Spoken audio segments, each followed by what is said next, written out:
Dançar e cantar à roda. A Chaminé, o podcast do Centro de Artes de Águeda. Bitocas Fernandes nasceu numa família de músicos. É criativo, performer e pedagogo. Fez formação musical no Conservatório de Música de Aveiro, curso de percussão na Escola Profissional de Música de Espinho, deu aulas de expressões integradas no Instituto Piaget de Viseu e foi formador convidado durante 4 anos no String Summer Camp, um campo de férias para jovens estudantes de música na Alemanha.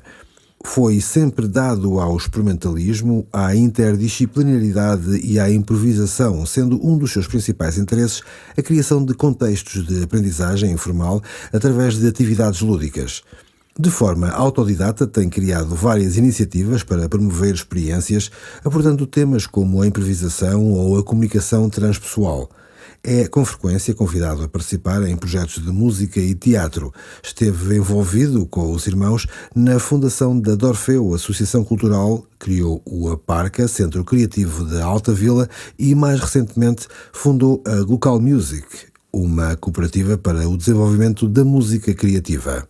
Bitocas, muito bem-vindo à Chaminé, o podcast do Centro de Artes de Águeda. Muito obrigado pela presença e por teres aceitado o nosso convite.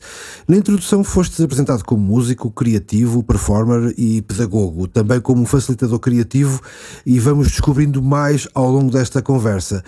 O que é que está na base deste caldeirão? Bem, boa tarde ou bom cedo, para quem queira expressões novas e inventar a vida. É um prazer estar aqui neste início de conversa, depois vamos vendo ao longo do tempo. Vai ser certamente um espaço de descoberta, também um caldeirão, certamente. Mas o início deste... Bem, este caldeirão,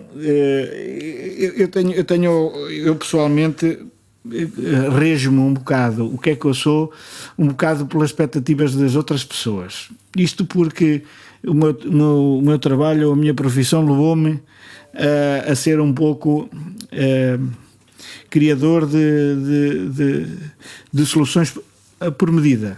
Ou seja, passando eu tanto tempo a pensar como é que eu hei de adaptar os meus skills, as minhas capacidades às circunstâncias e aos contextos para o qual me convidam para trabalhar, eu tenho tendência a ser um bocado inventar, mas tendo em conta os contextos. Uhum. Portanto, acabo por ser um bocado aquilo que as pessoas esperam de mim também. Eu fico surpreendido constantemente quando às vezes as pessoas me veem como pedagogo, por exemplo, outras pessoas não conhecem esse meu lado e veem-me como criador de jogos, outros veem-me como performer, ou como artista plástico, ou às vezes até programador, ou dinamizador, animador, designer, sei lá.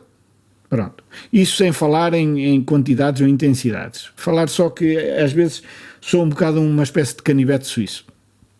Ok. Olha, mas se calhar indo um bocadinho atrás, o que é que te foi proporcionando, ou em termos de formação, de base, de educação, o relacionamento também com a tua formação enquanto no contexto familiar, por exemplo, houve aí uma série de coisas que foram despolutando estes vários lados teus. Pois, estes vários lados que posso vir no futuro até descobrir outros, nunca sei o que é que vem aí. Exato. Mas do passado a gente conhece mais ou menos, é mais fácil. Eu acho que desde novo, eu com experiências que ia fazendo, mesmo antes até de me afirmar como músico, quer dizer, imagino ali entre os 12 anos e os 18 anos, portanto toda a minha adolescência, eu acho que fui um bocado engenhocas. Portanto, estamos, isto remetendo para a altura em que tu tocavas as campainhas. Campainhas. As campainhas de porta. As campainhas de porta e fugias. Campainhas de porta. Até houve uma altura que estava a construir um piano elétrico que era andava a estudar eletrotecnia na escola e com a ideia das campainhas de porta, peguei nas campainhas e comecei a construir um piano elétrico que no fundo era botões para acionar campainhas, mas cada uma ia tocar numa corda diferente. Ok. Depois acabei por transformar esse piano, os materiais desse piano, as madeiras, para construir colunas. Já estava noutra fase, já queria outras coisas para amplificar o som e construir um amplificador e tal. Ou seja, eu em jovem andei a inventar uma série de coisas e eu achava que ia ser inventor. Mas depois, no decorrer do tempo e o contexto musical familiar e com os meus irmãos, tudo exploramos e experimentamos, acabei por optar pela via musical, porque ser um cientista, um inventor, podia ser um cientista. Mas sendo cientista ia parar a um laboratório qualquer, aqui não via contexto para fazer as minhas próprias investigações, nem tinha perspectiva bem do que é que ia ser isso, o que é que poderia ser isso. Exato. E então acabei por, das experiências que fazia, lembro, por exemplo, que o meu pai tinha a aparelhagem escondida no armário porque era uma aparelhagem que estava lá, que um cliente dele tinha lhe dado em troca de uma dívida, e a aparelhagem estava no armário e eu não compreendia porquê, e então eu ia lá, a minha mãe dizia, então no fim guarda tudo direitinho. Assim acontecia com os instrumentos musicais do meu pai, a concertina que o meu irmão tirava à socapa também, experimentávamos e depois tínhamos que pôr mesmo porque ele não queria que nós fôssemos músicos, certamente porque achava que música não era profissão assim interessante. Nós depois, por causa disso, certamente lutámos para que a música e as artes pudesse ser profissão, e também fizemos porque isso valesse a pena.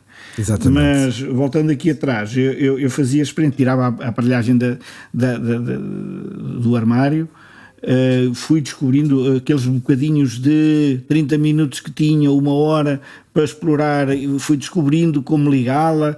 Foi um pincel até descobrir como é que aquilo funcionava, novo ainda. Depois descobri que podia ouvir os discos, mesmo ainda sem saber que era preciso ligar umas colunas, umas caixas que lá estavam também. E então ouvíamos os discos encostando a orelha à agulha. Ok. Para ver como novos éramos a experimentar as coisas. Mais tarde vim a descobrir como levar o som não só para as colunas, como para uns auscultadores que eu próprio construí com os alto-falantes velhos de um rádios, e depois consegui descobrir também como podia levar o som pela parede fora às escondidas, contornando os rodapés e as portas para chegar ao telefone. E na escola dizíamos aos colegas, olha, telefone, liguem logo lá para casa que vamos passar Dire Straits. Ou seja, o nosso telefone já dava música, já tinha atendedor. Portanto, uma espécie de rádio via telefone. Via telefone. O pessoal ligava lá para casa, claro, só podia ser um de cada vez, e tinha música, um programa privado. Lembro-me de experimentar também esse tal piano que andei a construir, depois transformei numas colunas e montei em Quito um amplificador, como também um relé na porta, porque o meu pai não queria que eu ouvisse, que adormecesse a ouvir música, e eu queria ouvir música naquele sossego depois da noite, e então isto mais tarde, pus a aparelhagem no quarto. Pus um relé quando descobri que os relés, uns switches que detectavam eu costumava ir trabalhar nas férias nas fábricas, e então para ganhar um dinheirito, e houve uma que era a Luz ao Telha, onde eu estive como assistente de eletrotecnia, de eletricista. Ou seja, eu estudei eletrotecnia, depois ainda fui estudar Aveiro eletrónica, e por isso andava ali à volta das ideias de ser inventor e tal. Então pus um relé na porta, o meu pai, quando abria a porta, chegava à noite, abria a porta e a aparelhagem desligava-se. Eu achei aquilo maravilhoso poder controlar. Exatamente. Pronto. Ele depois veio a descobrir. Pois, ele veio depois a descobrir, mas pelo engenho e pela coragem ele acabou por achar que não era preciso castigo lá. Pois, antes pelo contrário, devia ser congratulado por então eu andava sempre assim a inventar coisas, e então achava-me inventor. Mais tarde, no contexto musical, esse condão, essa tendência E visto que na música, como éramos 4 irmãos a tocar, acabámos por aceitar que cada um fosse numa linha diferente sem nos preocuparmos com todas as possibilidades que a música dava. Portanto, pudemos nos especializar mais ou menos em coisas diferentes. Embora eu me considere um especialista em não especialização. Eu gosto é dos inícios das coisas, gosto de abordar um problema novo, uma situação nova, e não sou tão interessado na questão de manter, embora isso seja importante, e tenho mantido alguns projetos e algumas ideias, mas agrada-me mesmo muito os inícios das coisas, onde está aquele espaço de criatividade, de descoberta, de fascínio, de adrenalina, não é? Ou seja, no fundo acaba por ser sempre também, e simultaneamente a tudo isso que falaste, também uma inquietude constante relativamente à envolvente, à tua própria envolvente. Claro, às vezes tenho que respirar fundo para não dar o fanico. Ou seja, porque às vezes interessa-me por tantas coisas ao mesmo tempo, estou com tantos projetos ao mesmo tempo que pronto, ao longo da vida fui também aprendendo a como organizar, como fazer os meus esquemas, como toda a gente faz, as suas listas de tarefas, mas de uma forma utilizando recursos à visualização, o desenho, gráficos, e organizando e pensando, refletindo sobre as coisas, mas tentando também em todos os projetos meter um pedaço de outros projetos, portanto os saberes adquiridos numa experiência, levá-los para outra. Isso para a criação de jogos foi essencial. Sim. Depois para mais tarde. Mas antes ainda, na minha adolescência, eu passei por experiências, portanto a entrada nas artes ou na música, o meu pai não queria que nós fôssemos músicos ou artistas, mas a minha mãe achava que nós devíamos estar ligados a todo tipo de experiências. Claro. Portanto, ela é que nos entusiasmava para irmos ao grupo de escuteiros, ao grupo de jovens lá, que foi uma dinâmica muito mais interessante depois das catequeses, não é? Que eram muito, muito fechadas naquela ideia só da evangelização. O grupo de jovens já era um espaço onde se experimentavam dinâmicas de jogos sociais, de criatividade, e aquilo fascinou-me, transformou-me completamente a ideia de podermos, o espírito de equipa, a divisão de funções, tudo isso foi um bocado naquela fase com os grupos de jovens, com os escuteiros e com essas dinâmicas que eu descobri, e fiquei fascinado com esses potenciais da criação no coletivo. Ok. Mas depois ainda vou passar pela Escola de Música da Orquestra Típica, porque o meu tio era o maestro o Américo Fernandes era o maestro da Orquestra Típica. Exatamente. Venho a participar mais cedo como dançarino no Cancioneiro Infantil, um grupo que era uma espécie de réplica para os mais pequeninos do Cancioneiro. Só que aqui até conto uma história muito engraçada. Enquanto no Cancioneiro Infantil, mesmo depois de deixar de ser dançarino, passei para a tocata, já tocava um bocadinho, ia tocar. Eu às vezes tocava tanto o cavaquinho, a viola, as percussões, que quase ninguém queria tocar porque achavam que era menor, e eu aproveitava para tocar porque ninguém queria, estava livre, e eu pumba logo a experimentar. O que é giro é que no Cancioneiro Infantil havia um espírito de experimentação também muito engraçado. Ok. Que era, eu podia tocar um ritmo, por exemplo, aquilo soava-me, aquele tema, aquilo, ouvi qualquer coisa da música do Peru, aquilo dá um jeito mais assim, deixa-me cá que fazer aqui um toque um bocadinho diferente do que era a regra. Exato. No Cancioneiro Infantil tudo continuava a dançar, aquilo não havia comentário, tudo funcionava. Claro. Desde que estivesse sincronizado, tudo a andar. Quando vinha tocar no Cancioneiro Adulto, as mesmas experiências que eu tentava fazer, já não funcionava. Mudar ali um bocadinho o ritmo, parava a dança, parava tudo. Não, isto não é assim, isso não sei o quê. Portanto, eu comecei ali a lidar com as questões do conservadorismo e da inovação. Claro, não é? claro. Que normalmente são permitidas numa determinada fase da vida, e a partir depois dessa mesma fase começam a ter resistência, começam a não ser... Depois, mais tarde, acabei por assumir também uma espécie de missão em também pedagógica, em também sensibilizar públicos, pessoas e os participantes nos grupos, nas coletividades, de outras perspectivas, não é? Claro. E aí também começou-se a fortalecer uma importância que eu senti de me tornar didático. Eu também tinha que conseguir explicar porquê. Sim. Então, e essa questão da pedagogia começa a vir também nessa forma de resposta, digamos assim, é isso? Sim, tanto com o cancioneiro, esta experiência que eu acabei de dizer, como com a banda, porque depois também com o conservatório, ali pelos 17, 18 anos, começo a tocar na banda também. Portanto, é outro tipo de agremiação, funciona completamente diferente. O pessoal lê música, não é de ouvido, é com música escrita. Existe uma certa intelectualidade também mais acentuada, mas ao mesmo tempo é uma manifestação popular, que não é? Que tocava, as bandas tocavam nessa altura, tocavam nas procissões e nas marchas. Sim. Faziam as procissões e as festas tradicionais no meio de foguetes, de vendedores de cassetes, de sinos a tocar.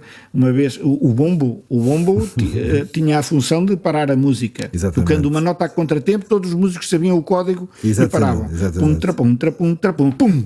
Uma nota a contratempo, parava a música. Exatamente. Uma vez em Leiria, numa banda que ajudei lá a recuperar também, estávamos a chegar ao fim da procissão e lá estavam os vendedores, os sinos, os foguetes, tudo ao mesmo tempo. O maestro deu-me um sinal para eu fazer a paragem. Eu faço a paragem, ninguém se apercebeu, ninguém ouviu. E aquilo criou-se ali um caldo e eu aproveitei então ali para tocar o bombo como eu quisesse, dentro do ritmo, fora do ritmo, não sei o quê, e de repente comecei, pum, certo no ritmo, pum, da pum, da pum, da pum, da pum, pum, pum. E pronto, e lá ouviram. Mas tive primeiro chamar ali a atenção dos outros. Pronto, foi era impossível. Foi uma pequena apoteose pré-final. Sim, já uma espécie. Isto dá-me aqui espaço para improvisar. Exatamente. Pronto, e aproveitaste o momento. E eu aproveitei a deixa. Estava escudado pelo facto de havia barulho demais à volta, não fazia sentido estar ali. Sim. Pronto. Também, se fizesse tudo pelo rigor, ninguém se aprecia. Portanto, é preciso nos adaptarmos sempre às circunstâncias para conseguir dar a volta. Entretanto, toda esta junção de experiências também te ajudou, juntamente com os teus 3 irmãos, portanto há 4, no fundo são 3 irmãos rapazes, não é? E que também tiveram depois, neste coletivo, a questão da gênese da Orfeu em 95. Sim. Na realidade, o pré, sim, o que é que esteve nessa gênese? Na realidade somos 5 irmãos. O pessoal conhece mais 4. Temos uma irmã que deu para as matemáticas, portanto não está muito longe da música. Não. Só não deu para a música no início, que podia seguir também no contexto, mas não porque naquela altura, quando começámos a sair com os grupos para ir para aqui, para acolá, para o norte, para o interior e tal, as viagens eram longas e as meninas não saíam de casa. Pois. Mas ela depois acabou por optar e gosta muito de ser professora de matemática e rimos-nos muitas vezes quando falamos entre a música e a matemática, é muito engraçado. Yeah. Mas para chegar a Orfeu, a história começa muito antes. E continua sempre muito depois, mas começa muito antes. Vai com 19 anos, penso eu, antes de ir à tropa, porque ainda conseguia adiar a tropa 1 ano. Tínhamos mais ou menos, eu tinha pai 19 anos, eu e o meu irmão Rogério já andávamos a falar já tínhamos feito começámos muito cedo a ensinar a tocar instrumentos aos nossos colegas que queriam aprender connosco. Alugámos um sótão, começámos ali a fazer aulas de música, já ganhámos o nosso dinheirito para ajudar nas despesas lá de casa. Depois ainda fizemos, na loja do meu pai, no armazém, criámos. O meu pai viu que a gente estava afinal a dar para a música e quis também que a gente trabalhasse com ele comercialmente a música, e escola de música, e toca para a frente, e demos lá espaço no armazém. A gente desenvolveu ali a escola de música Lira. Portanto, desde cedo começámos a ensinar também, a experimentar. Tínhamos o grupo com os irmãos, que era o culto de Orfeu. Primeiro chamava-se divulgação, porque tínhamos essa ideia de divulgar outras formas de fazer a música tradicional, novas experiências, novas ideias. E depois acabámos por mudar o nome. Achámos que o nome já não fazia sentido, porque estávamos já a tocar não só música tradicional, mas músicas tradicional portuguesa, mas músicas do mundo, e aí passámos a chamar ao grupo Culto de Orfeu. É daí que vem o nome da Orfeu. Muito bem. Culto de Orfeu. Nós até brincávamos, talvez até mais eu falava muito disso, que era, não é o culto que fazemos a Orfeu, Deus da poesia e da música, é o culto que Orfeu, lá onde ele estiver, faz à música que a gente faz, que a gente pratica. Exatamente. Que é nova, andamos aqui a tentar fazer coisas novas, sem fugir também das tradições, mas pegando nelas e transformando, adaptando a novos tempos. E então, depois, quando começou a de Orfeu, pusemos um nome provisório, de Orfeu, com o apóstrofe, porque antes era culto de Orfeu, já dá para de Orfeu só temporariamente, depois a gente arranja um nome mais interessante. Mas olha, nunca mais quiseram mudar o nome e ficou, e ainda bem, pronto. Ainda está provisório exatamente, eternamente provisório. E então, portanto, essa escola de música, depois veio a tropa e cancelou este sonho, este projeto de fazer uma escola de música, depois de ter feito já no sótão, depois de ter feito no armazém do nosso pai. Quisemos criar uma coisa nossa, independente, e andámos à procura de casa. Já tínhamos por ali uma casa, eu e o Rogério já tínhamos avançado com isso, mas veio a tropa, eu fui para a tropa, não pudemos fazer. A seguir foi o Rogério para a tropa, não pudemos fazer. Depois, na tropa, acabei por ir, era para ir para telecomunicações, porque tinha estudado eletrotecnia, naturalmente, eletrónica, ia para telecomunicações, mas estava ao mesmo tempo, eu era um objetor de consciência, mas não sabia, porque ninguém falava, não informavam. Então a gente não sabia que havia essa possibilidade de não ir à tropa por ser. Portanto, eu era contra a guerra, sempre fui defensora do entendimento e de pluralidade de opiniões. E em vez de andarmos aqui à chapada a ver quem é que tem razão, devíamos nos entender. Ainda hoje existem esses problemas, mas vamos aprendendo. Mas eu não sabia, não estava informado, e então a única hipótese que havia era eu aproveitar de um handicap qualquer que tivesse, e o médico me disse que eu tinha uma perna mais curta, então eu quero radiografia disso, e fui para a inspeção com aquilo para ver se livrava, mas não serviu de nada. Tive dificuldade na inspeção porque eles perguntaram: você não pode, tão bem a esta hora? Depois, mas disseram-me que eu podia vir para jantar e para pernoitar. Isso eu conheço, essa música eu já conheço. Olha, por acaso sou músico. Mandou-me para fora, já não me deixou entrar. Vê lá tu, a gente quando diz a verdade. Por isso, tive que ir aprendendo a lidar com este tipo de situações, mas pronto, são pormenores. E então foste músico? Foste para mas quando tive mesmo de ir à tropa, pus-me como voluntário, porque era a única hipótese. Eu esperei, quando me colocaram na trafaria para ir para telecomunicações, então eu ainda tinha a hipótese de pôr como voluntário, porque como voluntário eu podia ir para a banda. Ok. Mas só como voluntário. Ok. Portanto, eu guardei até à última. Se livrar, livrei. Se não livrar, ponho-me como voluntário. E fui para a banda a militar em Tomar, fiz a recruta lá, depois vim para Coimbra. O meu irmão Rogério depois fez o mesmo circuito, exatamente o mesmo circuito, Tomar e Coimbra. E depois,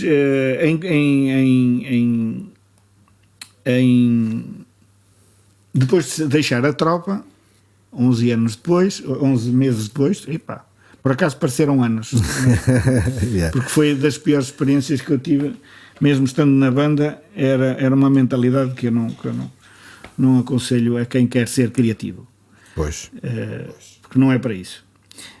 Depois acabei por, ao sair da tropa, fiz amizades lá com havia um cabo que não queria progredir na carreira, deixou-se estar sempre cabo, era dos mais velhos, deixou-se estar sempre cabo, acabou por ter muito mais privilégios do que subir na carreira. E ele era músico e queria fazer os seus trabalhos também de ir trabalhar com bandas fora do sistema militar e tal, e assim... e então com esse que era o João Pleno, grande amigo, ele pegou, eu já tinha saído da tropa e ele pegou numa série de músicos, um de cada naipe, para ir salvar uma banda à Leiria, na Chãs de Leiria, uma banda moribunda que tem uma história muito engraçada, que é um fulano só para cima do palco, a banda estava moribunda, estava mesmo para desaparecer, e o diretor da banda meteu-se com um pau, com um cajado, eles eram quase todos criadores de porcos lá naquela aldeia, nas Chãs, e ele pôs-se com um pau a dizer: isto é a banda, e eu vou largar o pau, haja alguém que agarre. Ele atirou-se o pau para o meio da multidão e houve um que agarrou o pau, era também criador de porcos, e foi tomar conta da banda, e chamou, o que é que ele fez? Primeira medida, tem que ir buscar um maestro como deve ser, um gajo novo que queira fazer aqui alguma coisa pela Mata Nova, porque só temos velhos na banda. E é engraçado que esse João Pleno foi convidado, levou-nos a nós, fomos um para cada naipe, eu fui para a percussão, e passámos a fazer só concertos de música ligeira, deixámos de fazer as arruadas e as procissões e tal. E começámos a tocar no José Lúcio da Silva, no teatro, fomos tocar a discotecas, e o que é certo é que além do autocarro da banda ia sempre um outro autocarro com as pessoas todas da aldeia, porque era tal o furor, era tal de banda moribunda, de uma série de bandas lá, como aqui em Águeda há 5, lá também havia assim uma série delas, uma meia dúzia delas, e aquela de banda que estava a desaparecer passou a ser a banda mais cobiçada. Pois. E começaram a aparecer também músicos a querer participar e tal. Fizemos escola de música lá, e eu fiquei para aí uns 3, 4 anos por lá, por Leiria. Depois deixei, e então estava afastado dos meus irmãos, tinha saudades também deste convívio musical e tal, e fui estudar para Espinho, percussão. Tinha lá já tentado fazer uma escola de música e fiz na casa onde morava. Por cima era a casa, por baixo era o Procopo, que era um bar com tertúlia, juntavam-se músicos, juntavam-se jornalistas, cartunistas que desenhavam as pessoas que iam entrando, era um ambiente de tertúlia espetacular. E aí fiz também durante o dia a escola de música com alguns poucos músicos aprendizes, e fui estudar para Espinho, percussão, mais por causa da experiência de estar num ambiente mais de músicos e de pessoal. Sim. Até tinha um professor espanhol muito interessante e tal, Miguel Bernardo, que eu devo muita aprendizagem também com ele, mas a escola não me dizia nada, até porque tinha uma direção que era também muito conservadora. E eu andava lá já, eu propunha peças minhas compostas por mim para tocar nos exames, e eles não deixavam, os professores já que andavam lá a tentar insistir com a direção para me autorizarem isso e tal. Eu acabei por fazer 3 anos de escola de Espinho, e abandonei a 2 meses do fim, chateado lá com a escola, e foi muito bem emprego essa saída, porque voltei para a Águeda. Estávamos todos juntos lá num jantar em casa da minha mãe, e foi aí que nasceu o Orfeu. Ou seja, vamos fazer uma cena à nossa maneira, vamos deixar de andar aqui a trabalhar para outros que não entendem o que é que a gente quer fazer, toca para a frente. Claro que todas as experiências por onde passámos e passei foram enriquecedoras, mas tínhamos que ter alguma liberdade e alguma possibilidade de sermos nós a decidir os caminhos, ou o que é que queríamos experimentar. E assim nasceu a Orfeu. Portanto, contei um bocadinho do meu ponto de vista. Claro que os outros irmãos têm outro ponto de vista, mas o que é certo é que os 4 irmãos juntámos mais uma série de amigos aqui em Águeda, uns ligados já à música, ou ao cancioneiro, à banda, ou fosse o que fosse, outros mais porque tinham experiências associativas, porque a gente nem sabia se queria fazer, se era uma cooperativa, se era uma associação, se era uma empresa, o que é que a gente ia fazer, não sabia. Pois. E então lá chegámos à conclusão que a associação era o modelo mais interessante e que se adaptava melhor aos objetivos. Porquê? Como é que a Dorfeu começou? Com um espaço. Em casa não podíamos ter os instrumentos sempre prontos a tocar. Tinham que estar arrumados. A mãe insistia que deviam estar arrumados sempre nas caixas para não apanharem pó, para não se estragarem, que eram instrumentos às vezes emprestados, eram da orquestra típica, estavam nas nossas mãos, eram responsáveis, e ela ansiosa para nos ensinar boas práticas, claro, era debaixo da cama, arrumados nas caixas. Ora, dava trabalho quando veio uma ideia à cabeça, queremos tocar, e ainda ter ir, abrir a caixa, pois, e não sei o quê. Não é prático, não é prático. Não era imediato.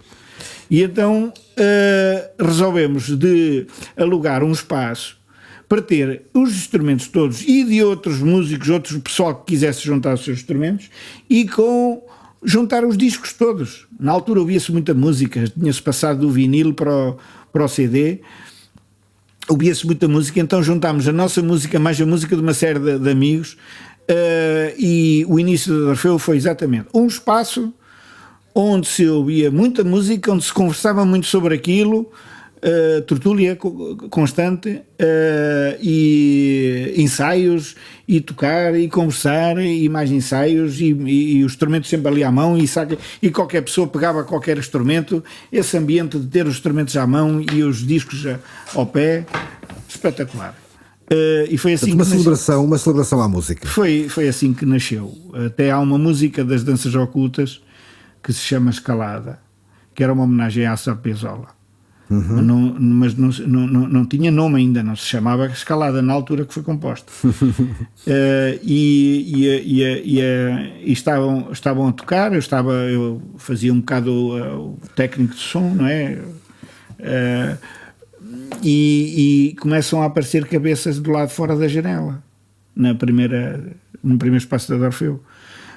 A aparecer, era pessoal que ouvir a música, amigos que foram lá ter e começaram, treparam porque tocavam a campainha, batiam à porta e a gente não ouvia. Claro.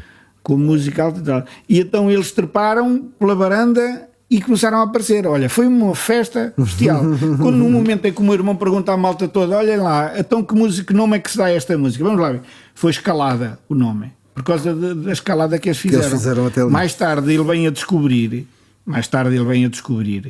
que aquilo era uma música em homenagem ao Piazzolla. Ok. E a mulher do Piazzolla chamava-se Laura Escalada. Portanto, aquilo foi uma descoberta depois. Foi uma descoberta incrível, sim. Pronto. Ok. E isto para dizer que eu ao bocado estava a dizer que fazia técnica às danças ocultas, ou seja, eu também no início da Dorfeu, passaste pelo coletivo de danças ocultas. Eu assim como estudei eletrotecnia, um pouco de eletrónica, depois abandonei a escola porque eu não sabia o que queria, só sabia que não queria aquilo. Aquele ambiente em que, quando eu me interessava com as matérias e começava a estudar, fazia montes de perguntas aos professores e eles achavam aquilo uma chatice. Andar ali um gajo sempre a fazer perguntas. Não, toma nota e vai estudar. Não tens nada que estar aqui a interromper as aulas em seguida. Eles não gostavam desse ambiente de tertulia, eu abandonei a escola. Foi isto resumindo, não é? Sim. Podia contar muitas histórias. Sim, mas é curioso porque as perguntas e as dúvidas surgem exatamente na sequência de estudar, e era exatamente isso que não era compreendido pelo outro lado. Força. Pois, eu tinha curiosidade. E então, na Dorfeu, eu acabei por ser, no início, um pouco de tudo. Era designer porque comecei com o computador que o meu irmão tinha comprado, um Macintosh, o clássico ainda, dos primeiros, e começámos assim a fazer os primeiros cartazes. Eu é que fazia os cartazes, e mais uma série de experiências gráficas que fiz. Incentivei a que se criasse um gabinete que era o IMA, que era o departamento de imagem da Orfeu. Depois fazia também, quando era preciso, era eu que ligava aos cabos e descobria ali como é que punha o som a soar mais alto. Ou seja, tinha alguns conhecimentos rudimentares, mas era curioso e ligava aos cabos e punha aquilo a funcionar fui também o primeiro técnico de som da Orfeu. Depois, quando viestes tu, fiquei sossegado, já não me preocupei. Obrigado. A sério. Ou seja, eu gosto dos inícios e depois é bom que apareçam outros que queiram se dedicar àquilo ou que sejam especialistas naquelas áreas para que eu possa também estar mais liberto. Não é que deixe de ter interesse, continuo a ter interesse, mas já não tenho a responsabilidade, que é isso. Exato. Que a gente tem que deixar de ter a responsabilidade para poder se dedicar a outros inícios, a outras coisas. Sim. Porque com a responsabilidade depois é muito pesado e a gente entra em colapso. Como aconteceu quando fui para a Alemanha, para a Expo em Hannover com a companhia Acerte, que eu cheguei lá gago. Eu cheguei lá gago porque na altura tive que fechar tantas coisas para estar 4 meses fora, tive que fechar tantos projetos e tantas coisas que foi tal a carga de trabalhos que eu cheguei lá gago, ou seja, com uma crise de ansiedade. E ainda bem que descobri depois lá um amigo que fazia yoga e uma série de exercícios e que me ajudou também a equilibrar e a esticar a coluna e aprender também a importância Muito bem. da criatividade para o interior. Não é? Claro. Mas no princípio da Orfeu fui um bocado tudo isso, fui também palestrante, iniciei os seminários da Orfeu com o ciclo, os seminários tinham, sei lá, tradição versus inovação, a arte e educação, os músicos e os musicólogos. Não é? O que são músicos, no são fundo, musicólogos. tudo temas que estão na atualidade e que foram começando a ser levantados sempre um bocadinho antes e na altura a gente convidava 1, 2, 3 convidados para fazer um painel e eu espalhava, em vez de os juntar numa mesa, supostamente como era nas conferências, eu espalhava-os na sala. Houve até uma sessão que foi a arte, tradição versus inovação, em que eu pus as cadeiras todas no molho no meio da sala e tinha placares a dizer: escolhe uma cadeira e põe-na no sítio mais criativo, que aches mais criativo. E, ou seja, sempre a experimentar novos hábitos, criar públicos, e as pessoas acorriam a essas iniciativas porque tinham sempre um ar fresco, jovial de criatividade. Depois fiz pronto, uma série de outras incursões, também a arte e tecnologia, não é? No outro dia estivemos a falar sobre o aparecimento do Dartec como espaço, mas antes havia o Artec, que já era a ideia de articular, porque havia um fosso, e ainda hoje existe, quando os técnicos são só técnicos e os músicos são músicos, muitas vezes não se entendem. Acham sempre que o outro está com manias, mas isso é de um lado e do outro. Sim. Eu, como era músico, nas danças ocultas tornei-me técnico de som. Eu comecei a tocar no quarteto de concertinas da Águeda percussão, mas quando eles se assumiram como danças ocultas, um quarteto só de concertinas, eles convidaram-me para ser técnico de som. Fui uma espécie de maestro dançarino para gravar o primeiro disco, a dançar à frente deles para criar energias, sincronismos e não sei o quê, uma espécie de mestre dançarino.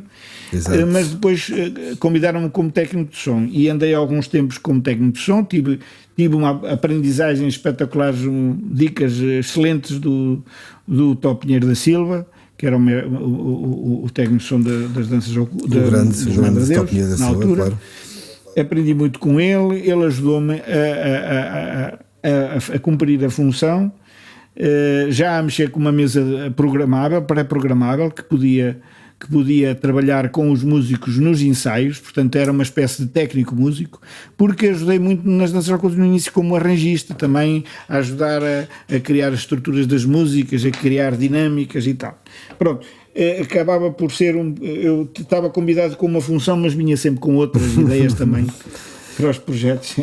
E era exatamente. E a Orfeu nasceu nesse ambiente. Ao bocado disse que a Dorfeu começou muito antes com todas essas ideias e iniciativas, mas depois a Dorfeu, eu estive nos primeiros anos, aquilo não foi muito tempo, eu estive embrenhado e completamente dentro da Dorfeu. Depois afastei-me, mas esse afastamento deveu-se, eu tinha estado 4 meses na Alemanha e quando regressei sentia que aquilo que eu tinha trabalhado mais, que era a comunidade e aquele ambiente que havia de pessoal a experimentar coisas e a juntar-se à noite para organizar, mas a Dorfeu começou-se a organizar em termos de ter uma equipa de profissional para trabalhar. Eu nunca quis, ainda hoje me pergunto porque é que nunca quis ser, porque eu gostava dessa lá está, não ter responsabilidade para ir fazendo e contribuindo naquilo que me ia ocorrendo, mas de certa maneira o que eu mais contribuía para a Dorfeu era um bocado de cola da comunidade. Sim, toda a comunidade que gravitava de experimentadores de várias áreas de interdisciplinaridade. Quando me afastei da Dorfeu, comecei um outro projeto. Nunca me desliguei completamente, claro, mas afastei-me porque eram tantas as possibilidades. Eu andava a defender que a Dorfeu podia ter secções e ter os seus orçamentos, cada secção com os seus orçamentos, mas isso não era muito bem visto, e então, em vez de entrar num processo de discussões constantes para defender isto ou aquilo, eu achei que era melhor dar espaço a quem estava, e o meu irmão Luís agarrou muito bem o projeto e foi o principal impulsionador de grandes transformações da Dorfeu e para reconhecimento nacional e não só, mas o que houve é uma explosão naquela época. Exatamente. Nasceu também de malta da Dorfeu, nasceu a Pauta Humana, nasceu a Concenas. Eu ainda estive na Concenas com o Guilhas um tempo, mas depois, mais tarde, acabei por criar, foi a Ludine, e comecei o Aparca. Portanto, eu quando me afastei da Dorfeu, eu estava nesse momento a dedicar-me a uma coisa que eu já na altura achava que ia ser um projeto para toda a vida, que era o Jogo Aberto. Exato. Um projeto de criação de jogos musicais, jogos performativos e as implicações variedíssimas que pois eu ia-te perguntar exatamente essa versão ou essa evolução para o Aparca, que funcionou a partir de 2008, penso eu. Sim, e que funcionou no Parque Alta Vila. E portanto isso foi aí uma manifestação grande do que era o jogo, da questão da pedagogia também, tudo isto também no ambiente fantástico do parque. Na altura ainda mantinha... Ainda era labiríntico. Labiríntico na horizontal e na vertical. E isso foi uma altura bastante importante, tanto para ti como também para a cidade, certo? Sim, os jogos começam antes, em 2001 mais ou menos, em que eu interessado em como professor de música, em facultar era a autonomia nos alunos e não a dependência. Portanto, eu tinha já a ideia clara de que um professor, o seu objetivo principal era deixar de ser necessário. Ou seja, se ele conseguisse que os alunos não ficassem tão dependentes para serem criativos e terem autonomia, eles tinham que de facto ter essa iniciativa, essa curiosidade. E então eu descobri que o jogo, comecei por musicar anedotas, musicar histórias, de uma forma, coisas assim um bocado fora da caixa, mas já uma coisa de contexto de música pré-lúdica, não é? Exatamente, ainda não era com jogos claros, com regras claras, mas pronto. Depois descobri que o jogo tinha um potencial enorme, porque eu frequentei um workshop com um canadiano, um músico de música improvisada, René Lucier, no Porto, programado pelo Colab, que era o Alberto Lopes e tinha já o Henrique Fernandes. o Alberto Lopes, que era da Guarda, que veio do O da Guarda, que era um festival de música improvisada, e no Porto faz esse collab, que era um espaço também para criar iniciativas com a experimentação. Vem a dar depois, mais tarde, a Sonoscopia, que existe hoje Exatamente. no Porto, com iniciativas espetaculares, mais na linha daquilo que eu estou interessado, que é a música improvisada, é a criatividade, e a música como do seu lado mais plástico. Mais plástico, sim. Tão, a questão da arte, sim, mais arte sonora e, portanto, toda essa questão mais Exatamente. plástica do som, sim. E então, quando eu vou a esse workshop desse músico canadiano, que tinha um sistema de regras, de pequenos jogos, para provocar a interação entre os músicos, eu meti a mão na cabeça e eu assim, fogo, é isto que eu tenho andado a trabalhar e não sabia que tinha. Eu cheguei a casa no fim desse workshop e escrevi mais de 20 jogos a partir dos meus apontamentos. Ok. Portanto, isso foi um clique.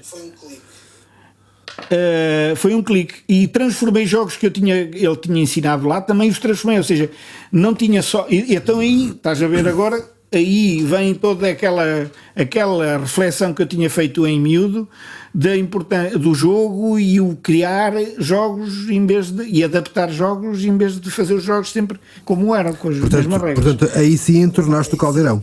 Tornei o caldeirão completamente. Aquilo espalhou-se, depois até hoje ainda ando a apanhar nabos e feijões Desse caldeirão. Sim, e sementes de abóbora, desse caldeirão que vou encontrando espalhados pelo espaço. E então, da evolução do jogo aberto e das oficinas com a voz, depois eu descubro também que um instrumento espetacular para experimentar a música, porque é muito flexível e imita todos os outros instrumentos, é a voz. Mas a voz enquanto instrumento, não a voz como para um cancionetista que canta canções ou que põe letras, canta letras ou histórias. Não, eu comecei a trabalhar uma coisa coisas que já tinha experimentado em miúdo. O inventez, portanto, o trautear, o trauteio, que é uma linguagem comum, nem é considerado bem linguagem. Aqui em Portugal consideram que o trauteio é uma prática menor, até. Se compararmos com alguns países que o levaram muito mais longe. Já dou exemplos. O trauteio como forma de cantarolar uma música a outro músico, para lembrar uma música, é aquela música assim, estás a ver? Aqui é quase uma prática menor. E eu que tenho andado a lutar e a fazer toda a vida com a utilização do trauteio, da música improvisada e dos jogos, é a utilização da voz como trauteador. Portanto, eu sou mais que cantor, sou um trauteador. Tornei-me também um trauteador. Exatamente. Além de tocador de objetos, em vez de tocar, em vez de tocar os objetos musicais que já existiam, violoncelos, saxofones e teclados, deu-me para começar a tocar em objetos. Mas porquê? Porque exatamente tudo permite fazer música, está à volta, não precisamos de levar o instrumento, está ao dispor. Às vezes isso começou a acontecer com o facto de eu pegar um instrumento que ninguém queria tocar, como por exemplo um bandolim só com 3 cordas. Ninguém queria tocar nele. Aquilo está estragado. Não está estragado, então tem 3 cordas, toca, e até o tampo serve para fazer percussão. Exatamente. Eu quando fui convidado para tocar no 4 por Tango, um grupo de música da Astor Piazzolla que o meu irmão tinha criado na universidade com os colegas, ele convidou-me para ir tocar bandolim, porque o Piazzolla tinha uma guitarra elétrica e ele queria um instrumento de cordas e convidou-me porque pronto, achou que eu cumpria a função. Transformei aquilo tudo, porque levei um bandolim só com 3 cordas, por isso é que dei esse exemplo. E eles diziam constantemente: então cada ensaio que tu vens trazes um cangalho novo. Um cangalho. A expressão ficou. Na orquestra típica até puseram aqueles rótulos de pôr o nome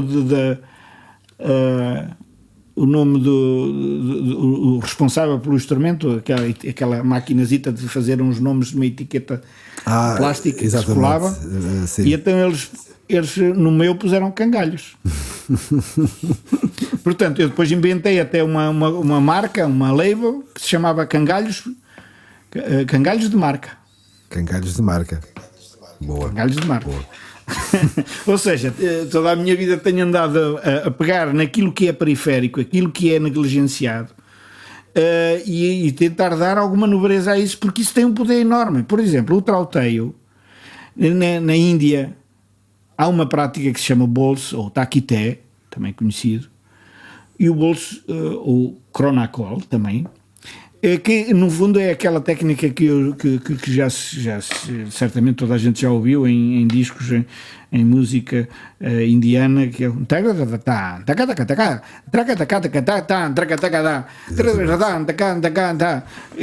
tem um conjunto de regras, mas no fundo é uma técnica para utilizar a voz para aprender os ritmos e as polirritmias. Os patterns são transmitidos a partir daí.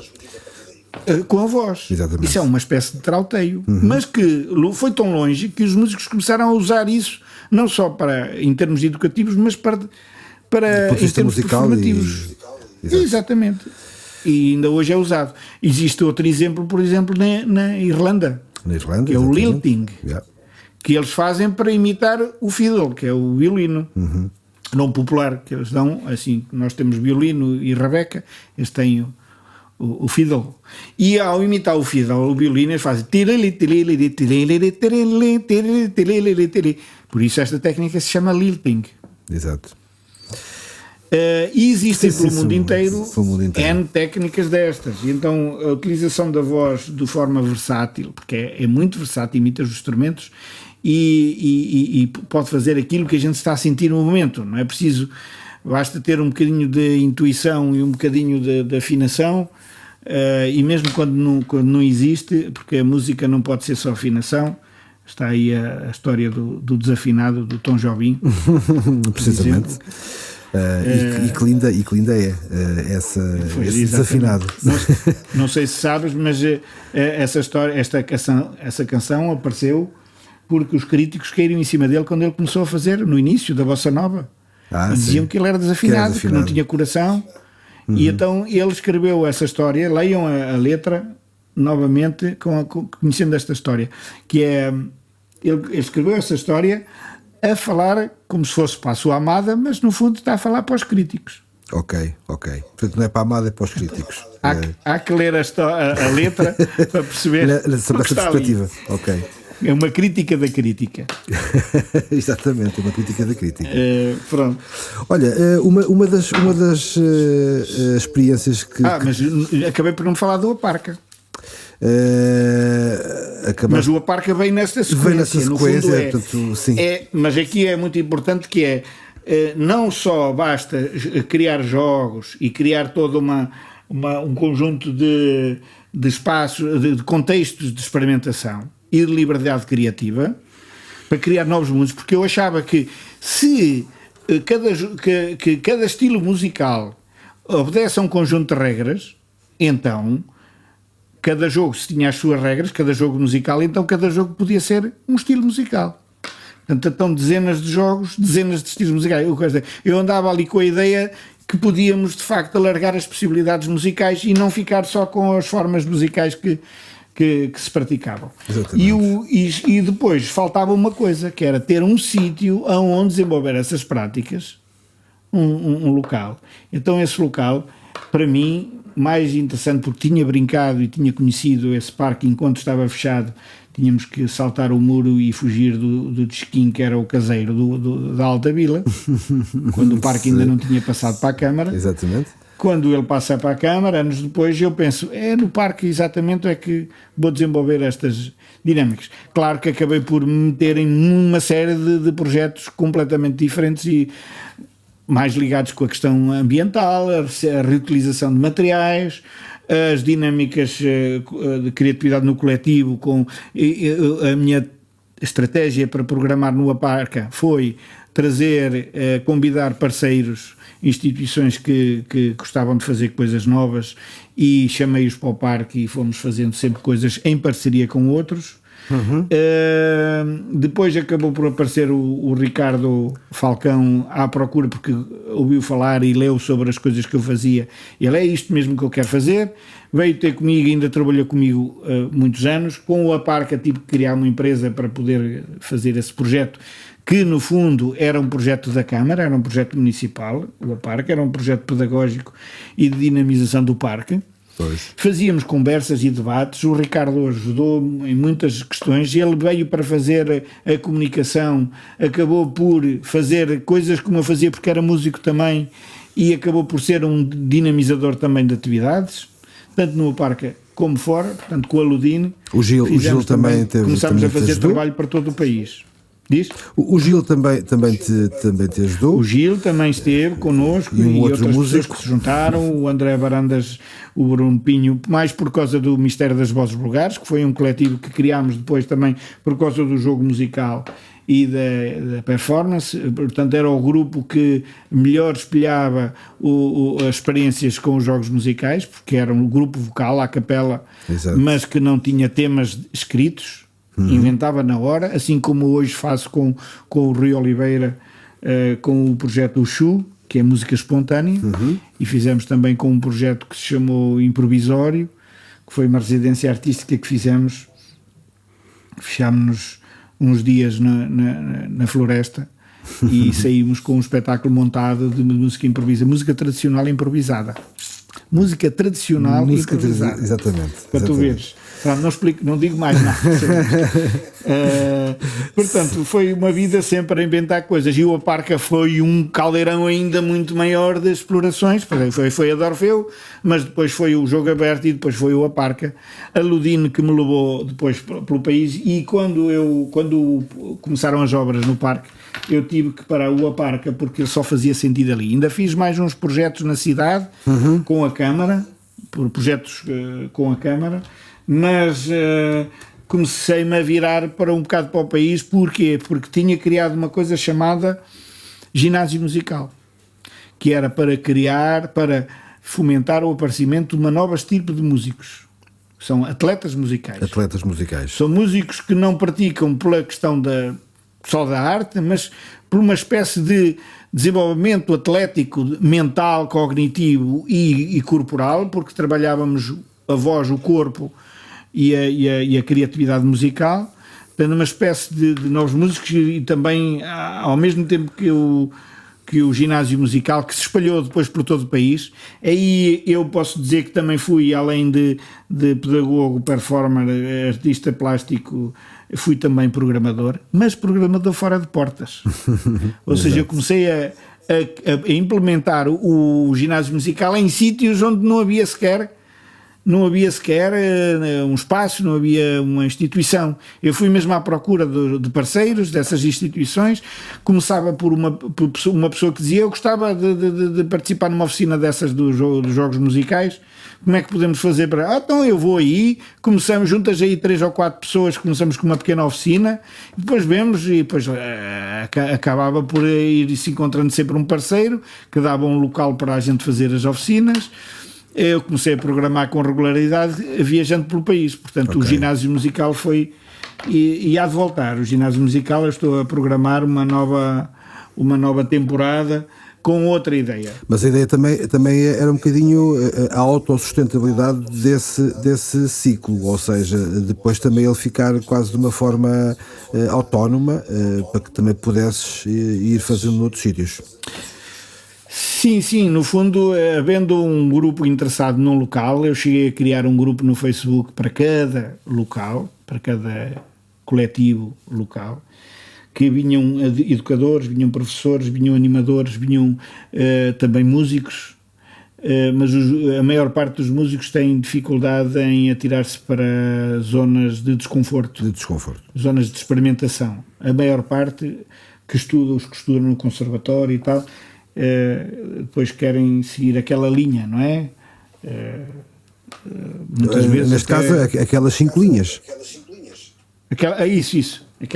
Seguir aquelas 5 linhas. E eu trazia muitos mais linhas e às vezes mesmo sem linha. Vamos cá fazer sem linhas. Pois. E pronto, isso depois, se alguém quiser perceber melhor pormenores dessas, Olha, dessas coisas. E já agora, estamos a falar em 5 linhas, também podemos falar em 4 linhas, que neste caso já não são linhas, mas são cordas.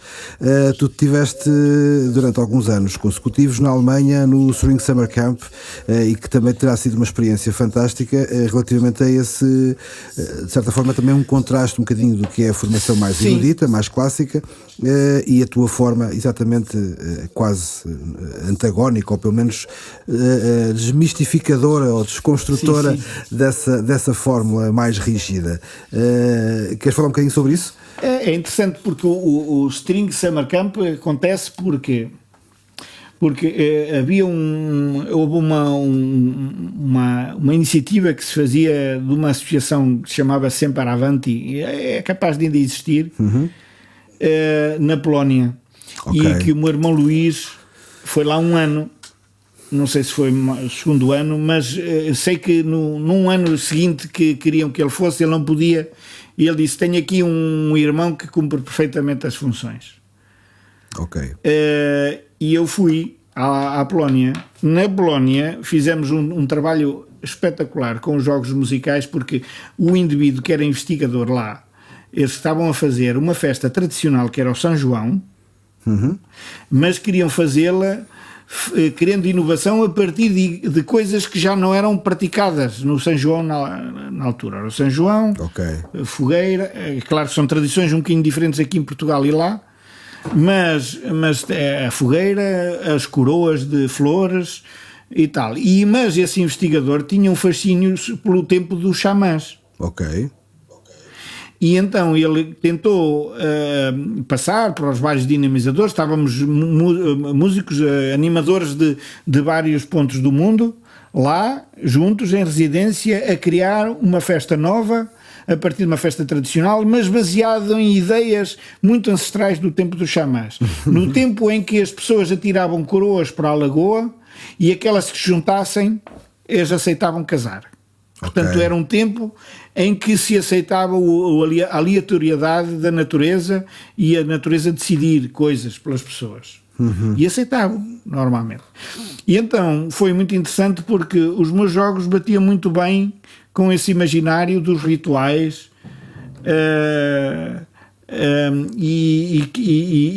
por exemplo, estava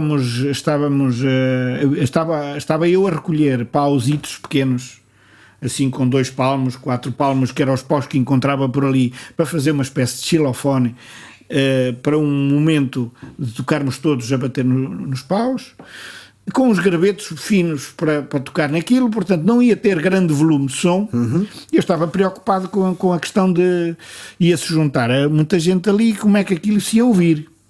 Pois. Estava a montar uma espécie de grande xilofone com os materiais da natureza. E de repente chega um caminhão com troncos enormes de madeira. Aí troncos tinham para aí 3 metros. 3 metros. Para aí. E grossos e finos, várias grossuras. E eu perguntei: mas aquilo é para quê? Eu acolhia pausitos e chegam aqueles paus enormes. Eu assim: aquilo é para quê? Aquilo é para a fogueira. Então, mas vão queimar aquilo, é que é para queimar? Mas vamos fazer ali um monte e depois vamos tirando dali para a fogueira. Olha lá, então e se puséssemos os paus todos espalhados à volta da fogueira como se fossem bancos? Isso é espetacular, é uma boa ideia. Melhor, são bancos que a gente pode lhes bater com os paus maiores que eu tinha, que era onde bater, tinha uns pausitos pequenitos e os paus maiores para bater. Esses maiores, peguei, passaram a ser as baquetas para tocar nos troncos, que eram bancos, e que à medida que íamos tocando, foi toda a noite a tocar tumba, ali, parecia uma coisa africana. Um ritual africano. Mas à medida que era preciso mais um pau, ia um instrumento para a lareira. Pois. Portanto, o instrumento ia sendo consumido. Ao outro dia só lá restavam uns restitos de umas memórias. Portanto, esse lado efêmero ancestral dos xamãs, dos rituais efêmeros. O que importa é o que nos fica na experiência, não é a instalação em si. Exatamente. A instalação foi queimada por ser muito tocada e por aquecer o ambiente ali do pessoal. Dessas experiências, estava lá um indivíduo chamado Marcos Kiefer, um músico da música erudita, compositor também, regista e pedagogo, tem uma academia, e ele tocava bombardino e instrumentos de sopro e tal. Conhece-me, conversamos muito, e ele resolve: não, tu tens que ir mais eu a uma coisa na Alemanha, que era o String Summer Camp, um campo de férias para jovens tocadores de instrumentos de orquestra, e que ele disse: falta-me lá alguém como tu, que traga a criatividade e a possibilidade do pessoal experimentar outras coisas e tal. E assim fui, e então foi anos, tenho ido, às vezes o interregno, agora o último, faltei uma vez só, por alguma dificuldade que houve, e agora, recentemente, por causa da pandemia, parámos. Mas, portanto, quando isto abrir, certamente irei voltar. E todos os anos sempre experiências novas. Ao princípio eles puseram-me mesmo a coordenar o espetáculo final. Eu, com as minhas limitações do inglês, mas como para mim, eu dizia mesmo: olha, o meu inglês é como uma improvisação. Portanto, o que interessa é que vais entendendo alguma coisa e vais inventando. O que não entenderes, inventas. E funcionou muito bem as experiências que fizemos. Depois comecei a conseguir perceber melhor, a entender pelo menos um bocadinho o alemão, embora não fale, mas todos os anos uma semana lá foi riquíssimo, com experiências muito interessantes, variedíssimas. Portanto, dá para imaginar, cada ano sempre coisas diferentes, ao ponto de, quando eu faço uma coisa a pegar nas mesmas ideias ou nos mesmos jogos, ele já se questiona: então, mas isso já fizeste. Pois. Ou seja, todos utilizam as mesmas ferramentas, as mesmas técnicas, mas um gajo que seja conhecido como criativo não pode, tem que estar sempre a inventar coisas novas. Portanto, isso tem sido sempre um desafio para mim. Estás refém da novidade constante. Não aconteceu só lá, noutros sítios. Então, mas é isso do mixer, isso que tu inventaste aí do mixer, isso já fizeste e tal. Olha lá, então, mas quando convidas um saxofone, queres que ele venha tocar outra coisa e não o saxofone? Não é? De facto, claro. Olha, e em relação a todas essas questões das novidades, e há de ser muitíssimos termos de comparação, tanto em termos de espaço como em tempo, não é? Portanto, muitas viagens também, e estamos exatamente a falar de uma dessas viagens, no caso da Alemanha, portanto, com uma série de coisas novas, desde a cultura, desde uma série de outro tipo de ferramentas e de hábitos para se trabalhar a música, tendo em conta todo este tipo de análise que tens feito e de experiências que tens reunido, como é que vês a evolução agora, olhando para nós, como é que tu vês aqui a nossa evolução no caso de nacional, mas mais um bocadinho o contexto cultural e artístico em Águeda?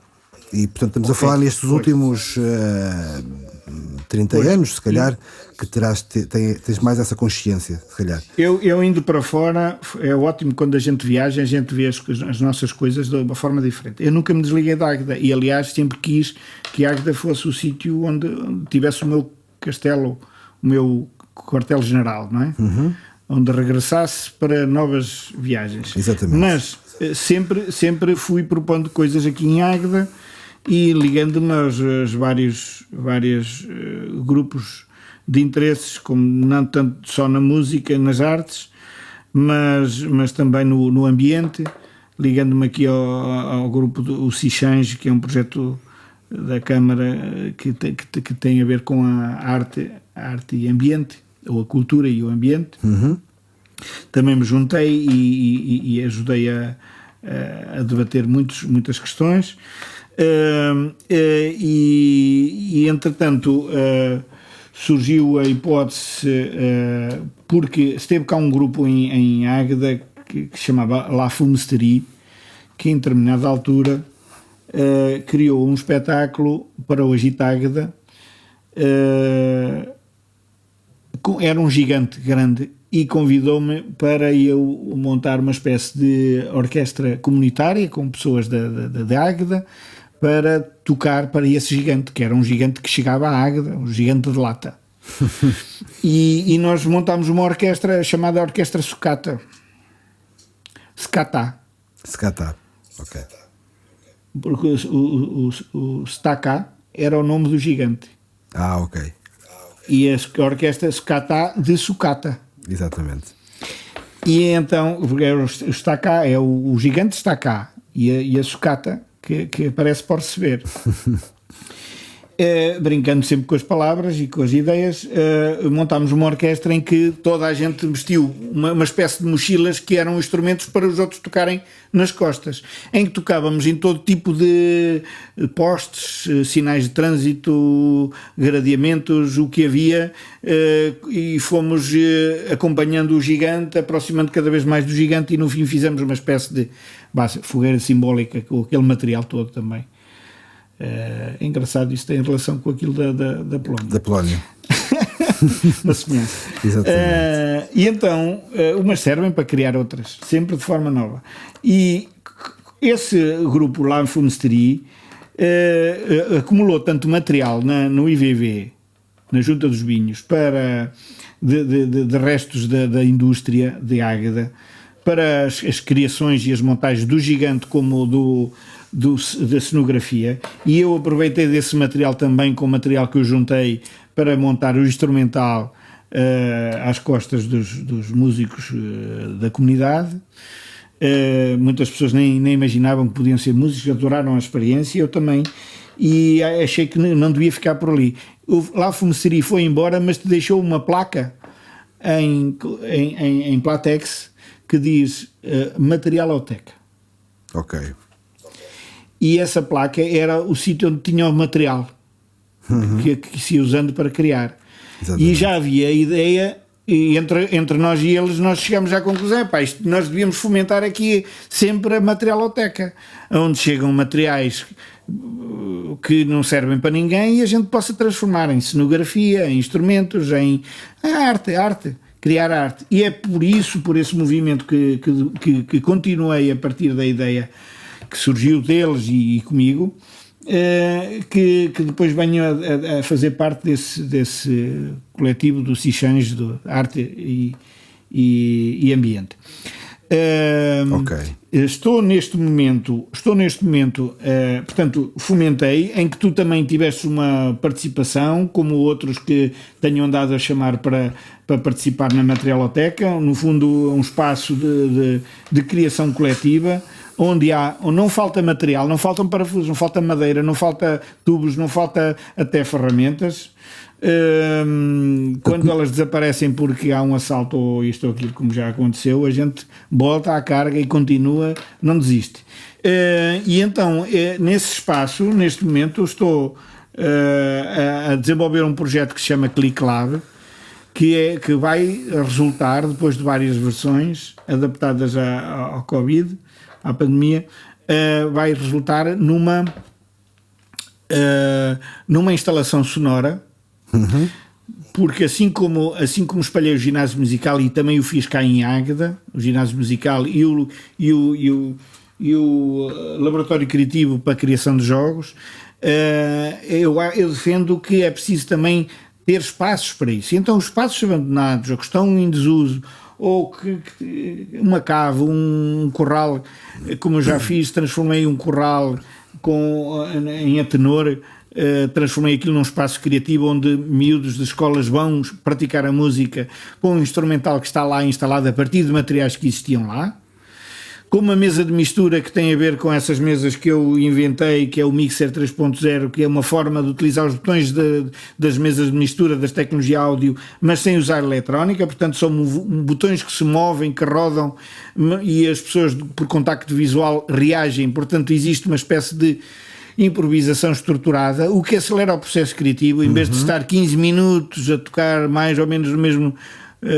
no mesmo estilo, aquilo vai provocando transformações na improvisação, na criação musical. Exatamente. E assim como fiz em Antenor, assim como fiz no espaço em que tu participaste também com a Lupa Sonora, no Museu do Brincar, exatamente. Um museu que é mesmo para brincar com as coisas, não é para ver brinquedos, é para brincar com as coisas. Convidaram-me e que eu chamei também, e ao Paulo para ajudar, o Paulo Brites, para criarmos lá um espaço lúdico também, em que ficou também um instrumento instalado lá, e com esse artefacto que tu criaste, também muito interessante, que deu um bom acrescento, que é a lupa sonora, para ir à cata dos sons. Dos sons. Assim como esse espaço, isso para dizer o quê? A Materialoteca vai ser no IVV o próximo espaço instalado de uma instalação sonora permanente e em constante, permanente construção, em reciclagem. Portanto, o material está lá, eu já comecei a instalar, as medusas que estiveram no Rio vão estar instaladas lá e a funcionar com outro processo de... Portanto, vai ser acionado pelas próprias pessoas que visitarem.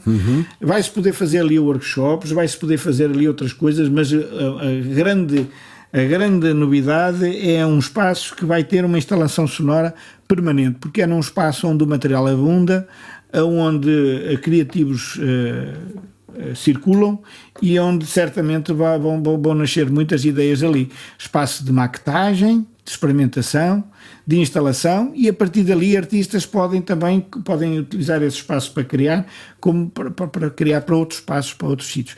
Mas o que eu queria dizer que é muito importante é que, e eu ando a defender isso, não só aqui em Águeda, como noutros sítios onde vou voltar a fazer o ginásio musical, é que surjam espaços onde as pessoas cheguem e tenham os instrumentos à mão, como assim nasceu a de Orfeu. Ok. E que a música seja imediata e espontânea, que não é preciso. Também se pode compor, também se pode escrever e gravar, mas a improvisação e a espontaneidade e a criatividade têm que estar sempre no início, porque isso é que leva sempre a termos um mundo novo, sempre em adaptação, porque se não nos adaptarmos, definhamos e aborrecemos-nos. É um facto. Portanto, fica já respondida também, no fundo, a questão dos projetos novos, e pelo menos já no futuro próximo, e já agora também o convite para o pessoal ir passando no IVV, isto no futuro próximo, portanto não há uma data definida, penso eu que não. Não, agora em abril é tempo de residência e de construção. Depois, a partir de abril, depois vão surgir convites públicos para que escolas vão visitar, para que músicos se aproximem, que construtores, pessoas que gostam de pôr as mãos na massa e gostam de lidar com as ferramentas, também se aproximem, assim como alguns já gravitam ali, que seja um espaço mesmo de criatividade, que seja real e contínuo.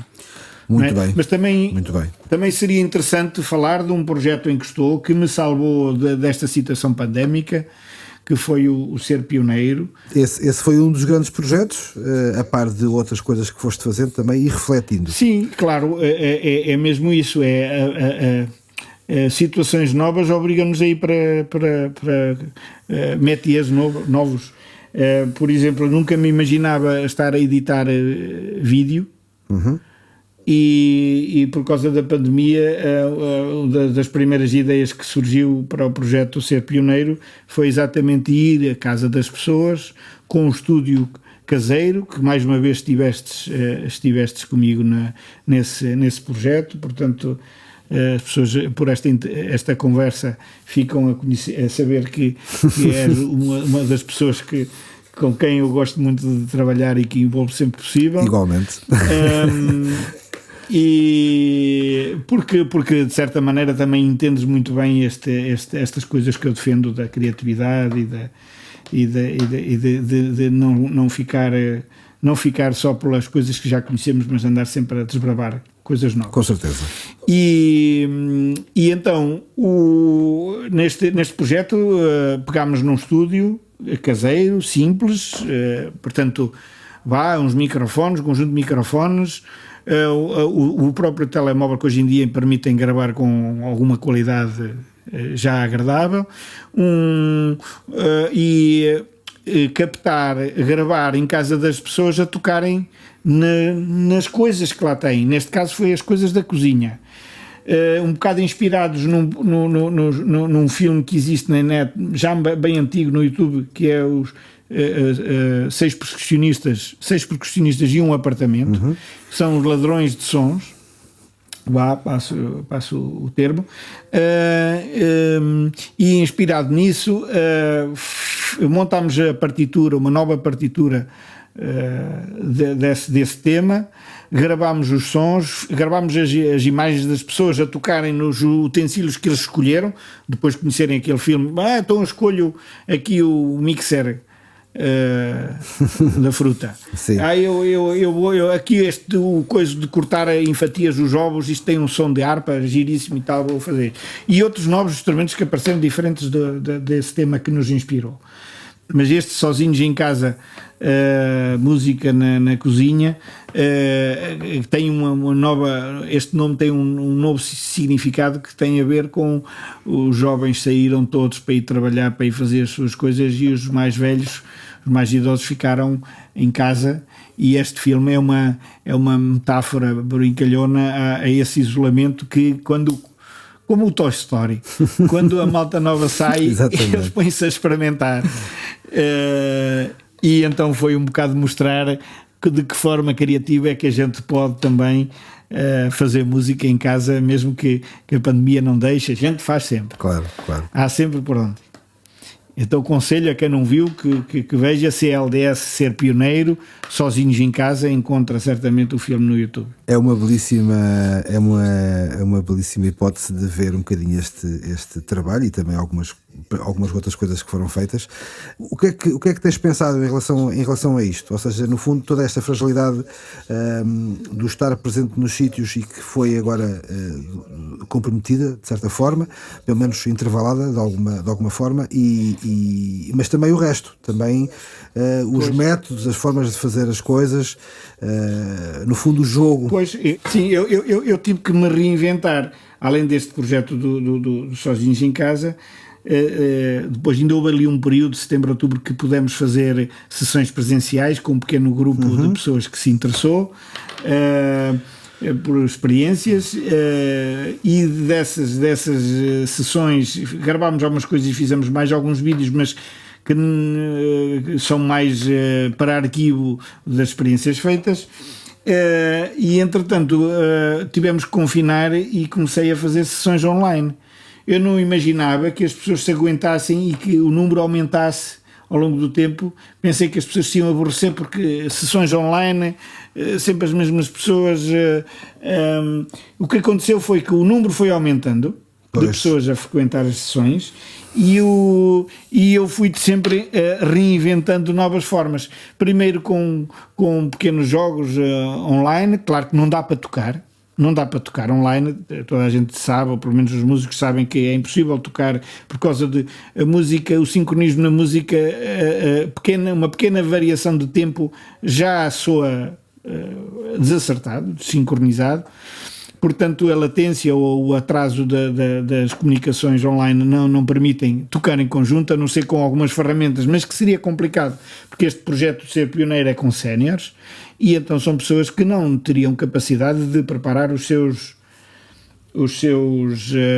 equipamentos para isso. Portanto, o meu conselho é aceitem fazer coisas diferentes, rompam com rotinas. Eu não tenho nada contra as rotinas, elas são importantíssimas, mas se a maior parte das coisas que fazemos é baseada em rotinas, então temos que equilibrar com o rompimento de rotinas. Exatamente. Se de facto andamos a fazer sempre a inventar, também temos que encontrar um equilíbrio com criar algumas rotinas. Portanto, o yin-yang da vida rotineira versus aleatória. Ok, é andar ali no meio entre o 8 e o 80 e não andar só no 8 e só no 80. E então o que eu aconselho a todas as pessoas, e a mim próprio, é romper com as rotinas e descobrir que somos pessoas mais felizes quando estamos a fazer coisas novas. Pois. Ok, muito bem. É claro que estar fora da caixa ou estar em zona de desconforto porque não estamos habituados é estranho. Pois, mas é estranho porquê? Porque está-nos a transformar. Portanto, é aproveitar e aceitar essa estranheza, porque primeiro estranha-se, depois entranha-se. Bitocas, uma última, já disseste e já sugeriste e já deixaste alguns conselhos, inclusivamente, mas uma última nota de esperança, essencialmente, para quem nos ouve e também útil para os próximos tempos, não sabemos quais. Opa, em vez de nos queixarmos dos problemas de que o computador não funciona, ou que a instituição não responde, ou que isto, em vez de nos queixarmos, e isto é uma coisa que eu tenho refletido muito e acho que é importante, a gente perceber que em vez de nos queixarmos, a gente dar graças, dar valor àquilo que temos, porque ainda bem, imaginem o que teria sido a pandemia sem termos computadores ou capacidade de nos comunicarmos, sem termos estas tecnologias que ainda nos permitiu falarmos uns com os outros. Estas pandemias em tempo em que as pessoas não sabiam sequer o que se passava no mundo, seria terrível. Claro que o facto de estarmos também conectados também traz os seus problemas, mas em vez de focarmos no problema, procuremos sempre alternativas e soluções, porque só podemos depois rir e achar piada àquilo que foi depois disto ter passado. Sim, oxalá que sim. Depois de uma depressão, depois de uma pressão, há sempre uma grande revolução. Já disse alguém aqui num podcast. Acho que foi sim, creio que foi o Luís Cardoso que...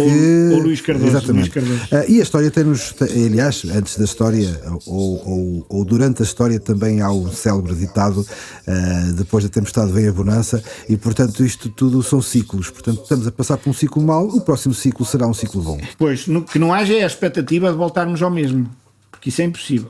Estamos diferentes, temos mais experiências também, isto também nos trouxe experiências, portanto há que aproveitar a nova visão que temos do mundo. Brincando um bocado como tu fazes com as palavras, que voltemos ao mesmo 2.0.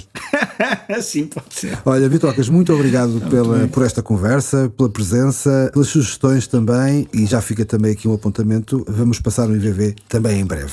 Muito obrigado. Muito fixe. E um bem-aja. Muito obrigado também pela oportunidade de uma conversa que é sempre agradável, revisitando espaços que já foram, para criar espaços que hão de vir. Isso mesmo. Obrigado. Até breve. Obrigado. Um abraço.